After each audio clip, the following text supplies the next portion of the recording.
Dear Ratan Tata, you are a reason I love India.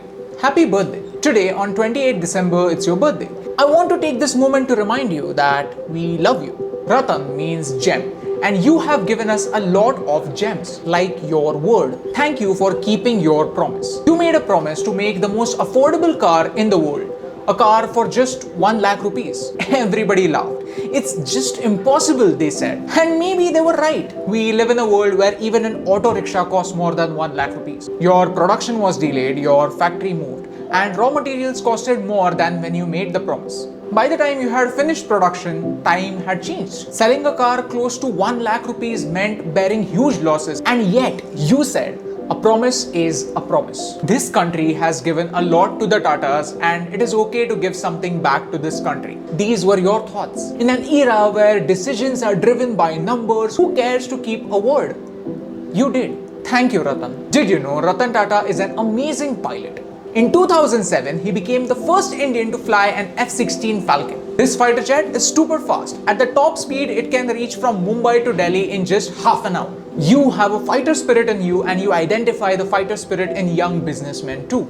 You select startups to invest, you respond to your emails, and now you have an Instagram account as well. You know how to stay in touch, don't you? Dear Ratan Tata, you continued the legacy of Jamsetji Tata.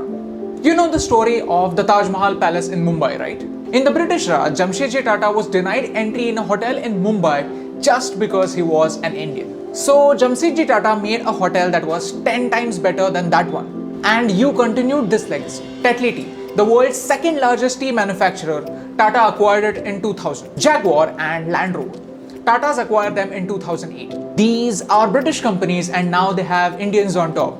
You literally avenged colonialism. Thank you, Ratan. And when we talk about Taj, how can we forget the attacks of 26/11?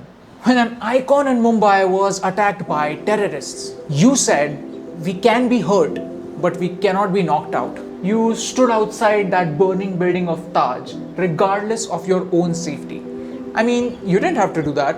That's not your job. You're a businessman. But you considered it as your duty. Thank you, Ratan, for setting up TPS Welfare Trust in a record time of just 2 weeks after the attacks. I can't even imagine the trauma these terror survivors go through. Their entire life is shattered to pieces, and physical injuries is one thing, but what about all those emotional scars it leaves behind? You set up a system to bring back life into their lives. You cared for all the terror survivors, not just your employees. That's why you extended your support to all those vendors outside Taj Mahal Palace as well. 30 employees lost their lives.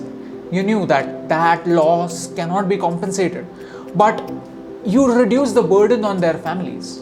You assured them that they will get full salary for life, waiver of loans, and also you took the responsibility for educating their children. The Taj in Mumbai was rebuilt, and today it's an even better icon than it was before. Thank you, Ratan. Today you are in the news for some wrong reasons, but I'm sure that in the end you will be remembered as an entrepreneur, a risk taker, and overall a good human being. You know, coal and diamond both are allotropes of carbon, but coal is black and diamond is, well, priceless. Why? Pressure and time converts carbon into crystal. Diamonds go through so much pressure that they become the hardest substance on earth. Lots of pressure, lots of heat. And now is the time to show the world what you are made of. Now is the time to tell the world that your name is Ratan Tata and you are a gem of a person.